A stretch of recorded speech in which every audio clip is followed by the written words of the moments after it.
when the Russians showed off weaponry like that, I assumed the only thing that might defeat that was more weapons.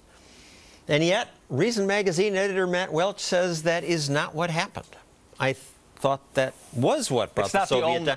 Reagan's arms buildup. It's not the only thing that happened. Reagan and the United States and the West were certainly very, very important. And when Gorbachev decided not to crack down on Germany and other places with force of arms, which had been the Soviet way, that allowed these things to happen. However, there were very important anti-communist revolutionaries all throughout Eastern Europe that very much helped this thing to happen. And they didn't do it, generally speaking, by firing a single shot. They did it through principled dissidence, protests, writing, and acts of art. In Czechoslovakia, it was rock music. It was art. They called it the Velvet Revolution there. They did. What was that about? Because of the Velvet Underground, a dirt rock band, art rock band from New York City. Smuggled in a tape in Prague in 1968. It lit on fire people there. There was a rock band there that called itself the Plastic People of the Universe that played a lot of Velvet Underground covers. All of it was forbidden. And ultimately, these guys were thrown in jail in 1976 for disturbing the peace because they played unauthorized rock music and they grew their hair long, which was also a crime back then. And Václav Havel and other dissidents finally said, that's it. Enough is enough. They formed Charter 77, the single most influential anti-communist group ever formed in the world. They started it to defend a rock band, basically, from unjust persecution.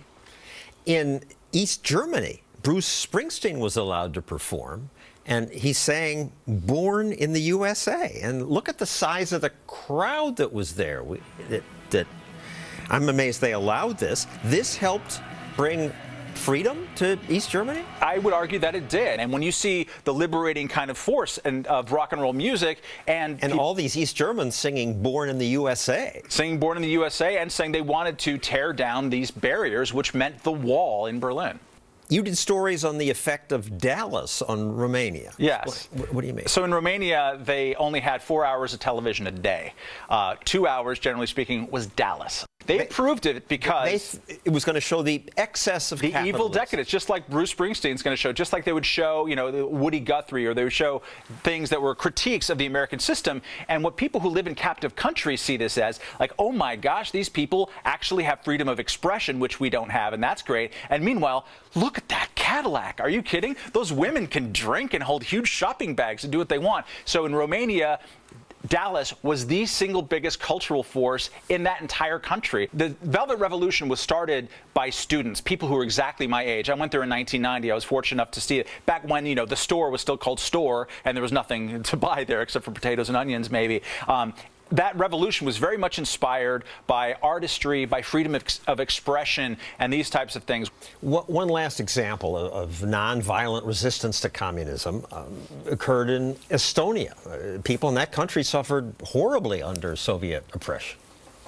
In one night, 10,000 men, women, and children were taken from their homes, loaded into cattle cars, and shipped to slave labor camps in Siberia. They lived under Soviet rule for about 50 years, but even before the Berlin Wall fell, some Estonians resisted Soviet rule. The Communist Party issued a stern warning. But people in Estonia waved the forbidden Estonian flag and danced and sang. Today they call it the Singing Revolution. At one point, nearly a third of all Estonians showed up and sang.